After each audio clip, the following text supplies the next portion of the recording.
Okay, the last time when I was here, we started the book of Ruth, right? If you can remember, and we were supposed to, not supposed to, we're going to continue, but not today though.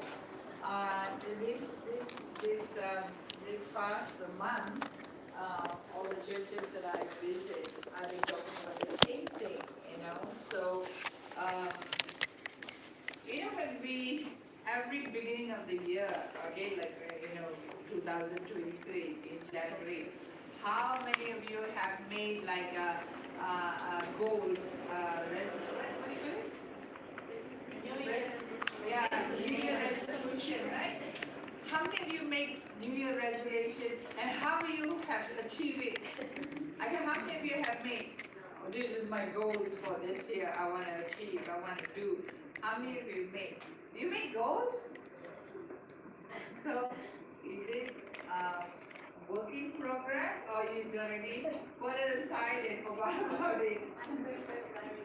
That's the thing, right? So we always have goals, but then what happens is like, we just like, forget it. It didn't work.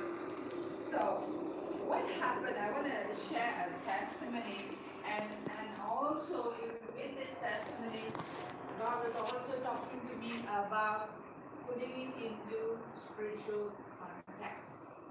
And so much more this month of March, if you are in my mailing list and things like that, we talk about, or even if Pastor John has been talking about marching forward, right?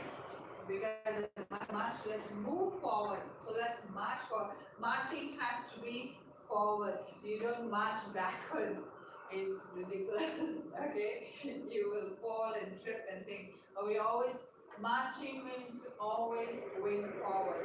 So in our lives, we need to move forward. In our life, we cannot be contented where we are. We always say be contented, right? That means when we say be contented, that means be happy with what God is doing in your life, okay? But that does not mean be contented, stay where you are. That means don't grow. Okay, don't grow spiritually, don't grow.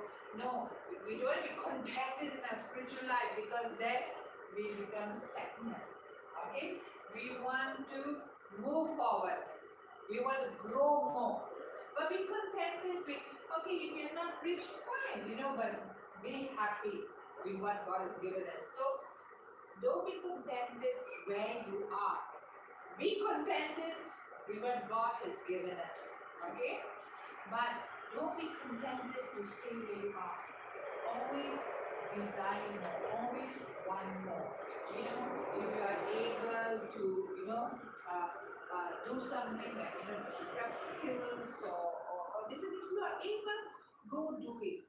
Don't sit and do nothing with your life. Do something if you are able to, if you can afford. But there's so many ways. From YouTube now, YouTube is the best thing.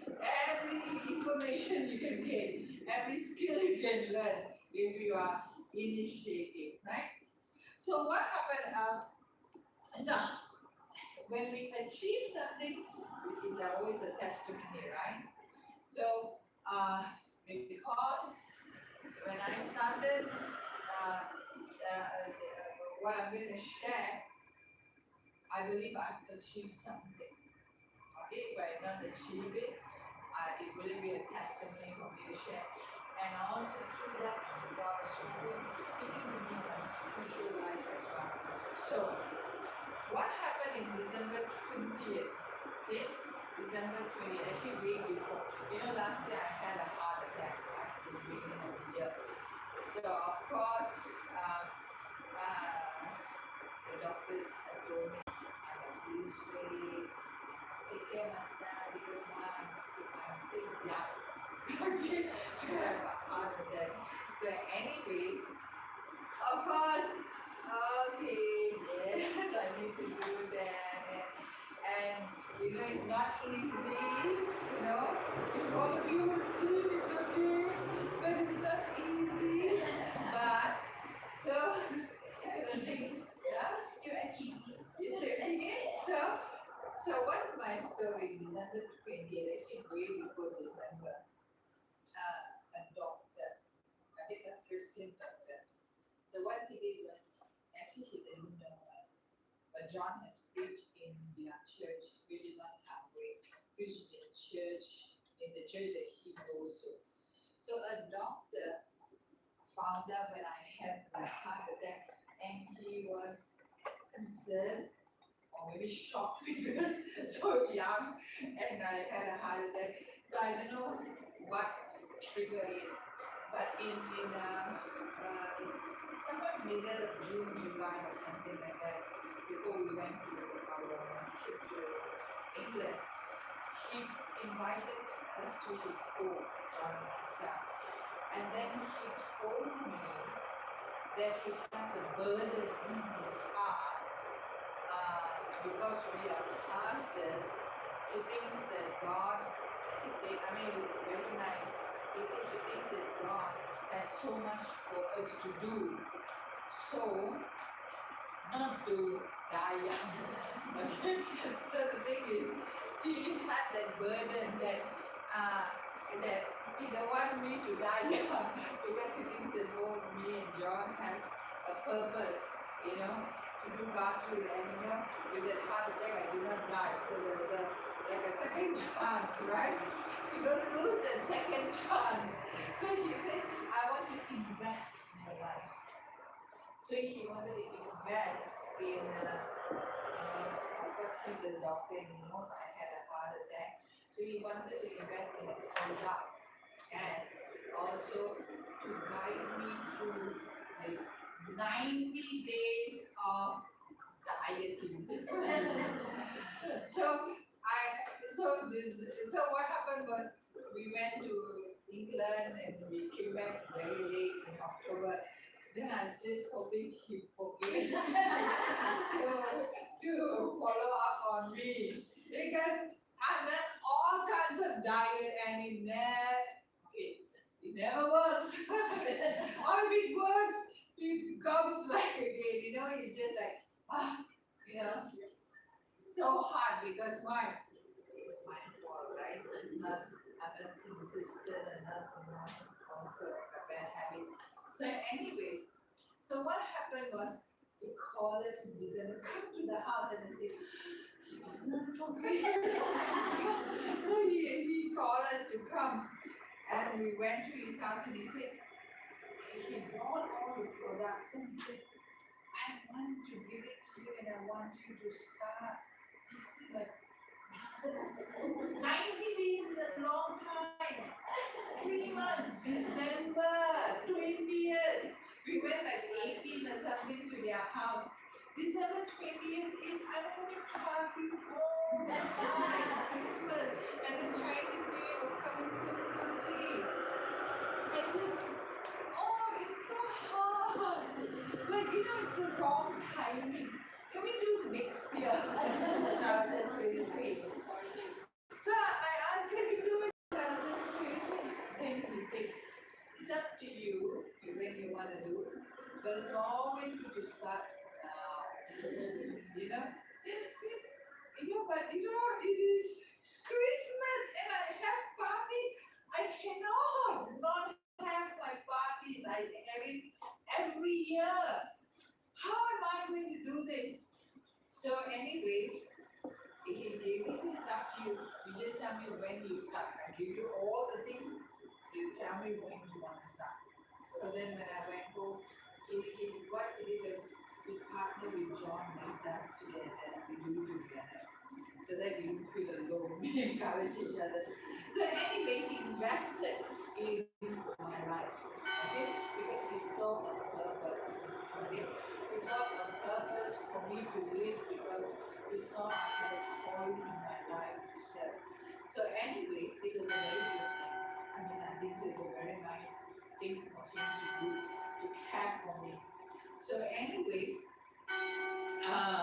so I said, if you don't start after Christmas, it's Chinese New Year, then after Chinese New Year, something will come, so it's better start. So we started December 20th. Of all the times in the year, we started And it was because there's a lot of do's and don'ts. You cannot do this, you cannot eat this, you cannot this. Oh, there's so much the list of do's and don'ts. And it was very hard. Okay? It was very hard. So the thing is, we have to start immediately. When you want to make choices, do it now. Don't procrastinate. Don't say, okay, after this, after that, because I'm busy, I'm this. Then always something will come. Okay? So we started immediately on December 20th. So what I'm saying is, and throughout this journey, so when you start something like this, never easy. It is hard because why? Because you have to be consistent with what the routine is. Okay, your routine is changed. Things start changing in your life. You have to make changes, and making changes is never easy. It is tough. So being consistent was important. So I had to try. And I wasn't consistent immediately. I kept on failing, I kept on cheating because Christmas came and I said it's okay, it's okay. So it was so hard then trying to say okay. So to break that consistency, to try to be consistent and to be disciplined was not easy at all. And but the thing was this this doctor, every 2 weeks I had to go to their house. So I had to be checked on. So I had every 2 weeks I had to go to his house. So of course every 2 weeks he will take the measurement of my body and my weight and everything. And then he will say, okay, it's progress. So I said, yeah, but it was Christmas, it was time, Christmas, then other New Year. Then we had Abigail's fiance, right? Then we said, we have to take him out. There's a lot of things going on. But of course, not every day we cheated. I mean, we would try to be disciplined. But, so we saw progress. Very little progress. Then after that, first month passed, and well, there was a little bit progress, and we keep on becoming consistent and disciplined with ourselves and things like that. And then eventually, the 2 months came. After 2 months, now every 2 weeks we go, and then 2 months came. I mean, there is progress, but not significant progress, because we were supposed to exercise, and I always think I'm doing housework is my exercise. But no, it's not. So then after 2 months, there was like a 1 more month, and I felt a bit that because he invested in my life, right? He invested, why? What was the purpose? For me to be healthy and live well and things like that. And then I started feeling, big conviction in my heart, am I doing enough? Am I doing enough? Then I asked everybody, okay, I need to exercise, so give me something to exercise. So she exercised every day. So I asked her, it is called insanity. And it's really insane. Okay? 40 or 30 minutes, he shouts at you to do the exercise, and I'm just thinking, it's not going to work. Because he shouts at you all the time, I mean, in the video. Okay? And it's too tough. It's like, it's her style, not my level, it's her level. And then I said, forget it, it's not working. So then what I decided to do is find my own. And because I think my housework exercise is not. So I cannot do half an hour exercise, it's not going to work. So what I did was I went to do 5 minute exercise. I tried 5 minute exercise. Then I saw, there's so many. Then I said, oh, I'm above 50. I need old people exercise. So I said, I went and hiked above 60 exercise because I thought for me the way I behave is like above 60 because I don't exercise for the teenage. So I went to find above 60 exercise. Then I saw for old people for 80 and above. For 80 and above how to do stretching. So then I said, okay, no, let me just do 80 and above stretching. So I did 5 minutes, 10 minutes, 80 and above stretching. Then after that, I said, okay, because it's easy. Because 80 and above, and I'm only 50 something. So it's okay, I can do that. Then I liked it because it started loosening my back and all these things. Then I started feeling good doing the 5 minutes, 80 and above exercise. Then after I said, okay, can do that. Then let's go down 50. Then I saw this one called Fabulous 50. It's an Australian maybe that's never seen. Where is it? 5 minutes exercise. Oh, that is so good. So I started to do 5 minutes exercise. So she started having 10 minutes different. Just think now, this pain, that pain, whatever pain, knee pain. Then I started doing all this which comes to the category I feel. So I started doing all this exercise. So after one month, I did all kinds of exercise. I started 5 minutes, 10 minutes, exercise.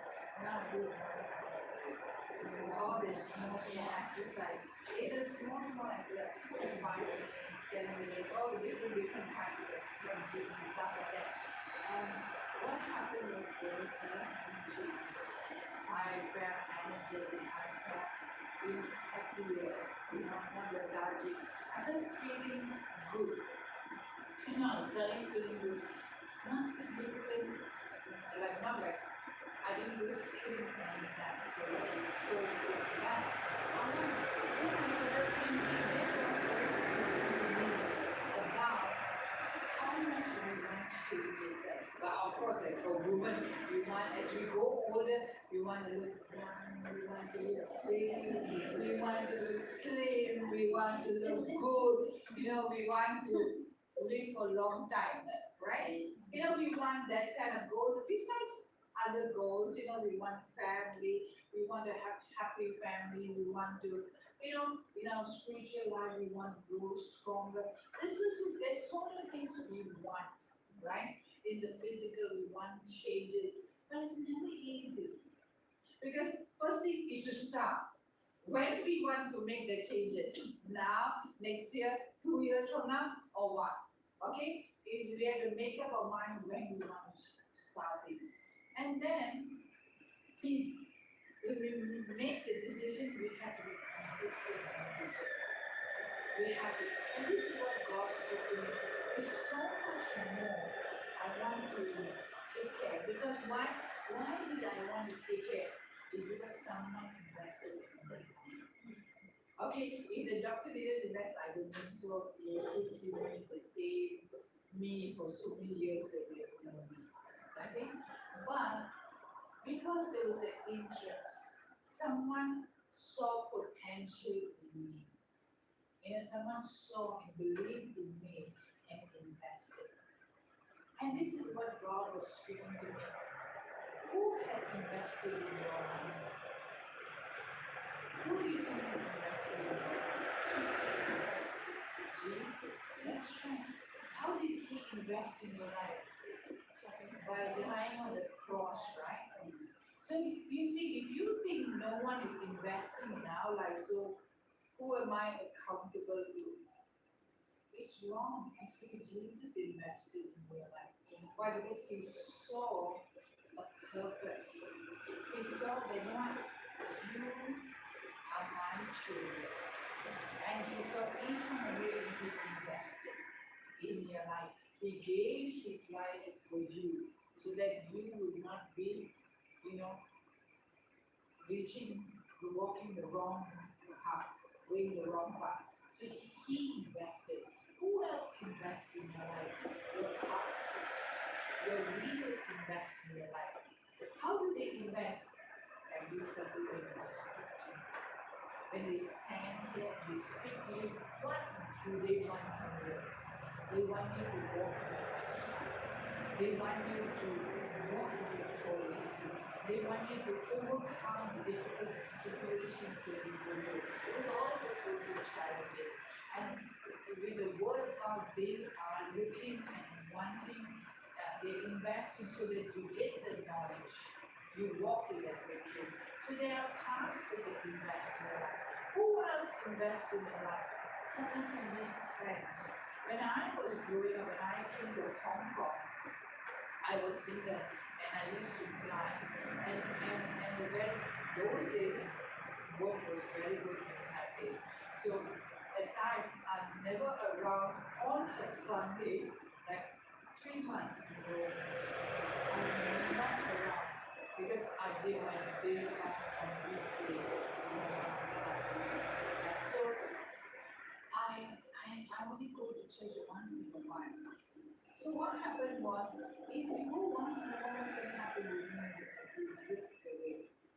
And not long, when I came to Hong Kong, just 1 year before that, I became a Christian. It was not long because I was a Catholic before, but I was a very devoted Catholic. That's a different thing about me was I was a very devoted Catholic. But when I came to Hong Kong, and because I experienced Jesus, I became born again, and I experienced it. I love, uh, I love God, because I discovered Him. So when I came to Hong Kong, and I knew the line of job that I was and going everywhere, that I needed to find a church, and I didn't know anyone in Hong Kong. So what I did was I started looking and finding whenever, and then I'm not around all Sundays. So it's like once in a while I will go, whenever I'm around, go and find a church to belong. And then I don't know about born again Christian churches. I really don't know. There was so many types, denomination. I know Catholic is so easy, one. Everywhere you can find in the world. But it is so hard to find Christian church because it's not like the Catholic church, and where you can find. It was hard. And then phones. We have to. I don't know how we discover. Look at the newspaper or something. Because there was no phones, so I couldn't Google and find phone. So and then I started going. Because the time I was in Calgary, I went to Filipino churches. I went everywhere. I went so many places, but then didn't settle. I went and went. People never saw me. People didn't see me because I only come once in a while. People don't know, don't observe that I've come there for them. So I just went there. Eventually, Calgary came. And I found Calgary and I stayed there. So when I was in Calgary, I don't know, I don't know who has been here so long.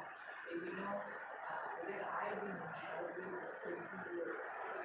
So, and during the time when I was singer, there was this associate pastor, they are called leaders, they were leaders at that time, and Gary and Hillary.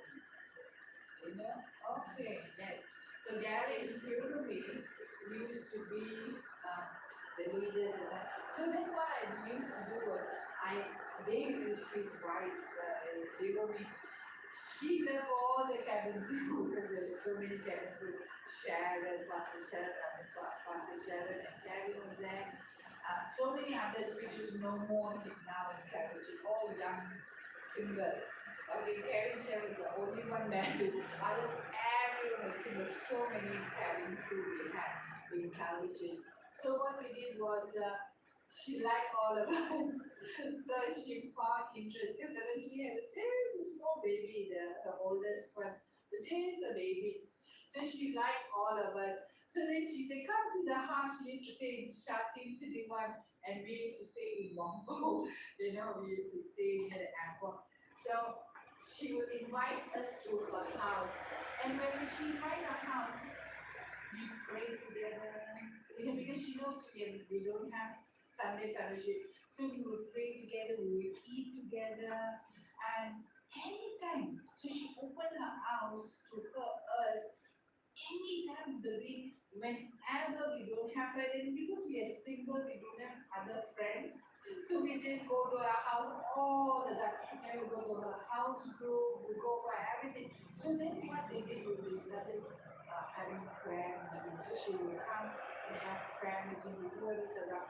Then we have house group. Then she'll ask us, okay, just share a little bit about, like a small verse or something. So we then started sharing.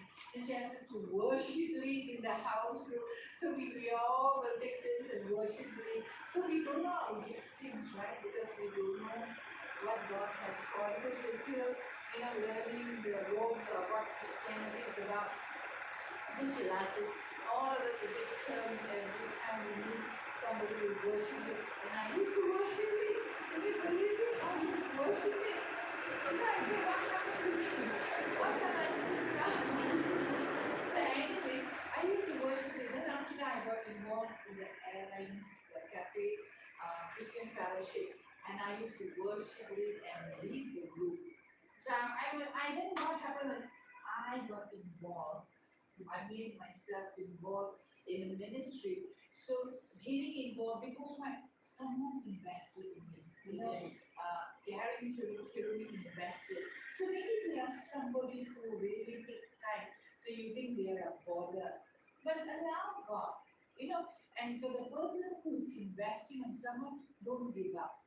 I want to encourage you, don't give up. Because sometimes it's the process that changes someone's life. You might not see immediate changes. People will not have immediate change. You must be a miracle if they can say, okay, what did he say? It's going to be hard. But you keep on loving on them. You keep on loving on them. Think about this doctor invested a lot of money on me and my husband, so that we can partner together and do something together. And for 2 months, it's not much difference. Will you be disappointed? If you invested so much, maybe a bit disappointed. So, but the thing is, but he still loved us. It was not about whether the significant, but just investing, loving, and encouraging. So that's what they did. They kept on doing all these things. They kept on loving on us and encouraging. Same in the spiritual life I saw when someone invested in me. How it changed because of they, all the things that I did makes me who I am. God, I didn't know I'm going to become a pastor's wife one day. And I didn't know I'm going to become the Filipino pastor in Calvin. That was way beyond my, I don't even have the thing that I'm going to be looking after the Filipino church one day. And I'm not even Filipino. But how God took me, how God brought me, how God worked in developing me. Someone just believed in me and invested. So it is important for you to realize who's investing. And we cannot pay back God, right? We cannot pay back God. Nothing we do can be pay back. In the same way, I also cannot pay back, the people who invested. But all I can do is work hard, be diligent, be accountable. That's all I can do. Just take my step and be accountable. That let me do my part. You see, we cannot pay back God, but do your part. This is what God was speaking to me. Do your part. You give back by being faithful, being committed. So, and this is what God was showing me that, you see, God has invested in your life. And how are we, in so to speak, paying back? Like I said, you cannot pay back God. How are we being faithful for what He has done for us? How are we being faithful? Do we make the initiative to pray every day? Do we make the initiative of reading His Word every day, not once in a while? Do we make the initiative to evangelize? Do we make the initiative to reach out to somebody else? So are we doing our part? This is all God was speaking to me while I'm doing this 90 days of being healthy. So then, and I saw like we have to make up our minds and decide on something. So as much as I was telling you, I did this 5 minutes workout, then 10 minutes and 20 minutes because my changes was happening. It was never easy. That's why I started with 5 minutes. Because remember, I did with my daughter insanity and I was being insane. It was not my level. It's not my level of the way because she does it, she's fine, she can do it. If I think housework was my exercise, I was wrong. Housework is not your exercise. Okay? So sometimes we think Sunday we come here, we are in the worship team, we are preaching, we are praying, we think we are exercising our faith. And then we come back the following Sunday and we exercise our faith by preaching and teaching and this one. That's it. But Monday to Friday, nothing is happening. You know, oh, we pray the devotion or the devotion we read every morning from Pastor John senses or whoever sends you the devotion you read or your U version, you just hear, okay, it's my exercise. Like what I did, I washed and sweep the house and mop is exercise. It's not.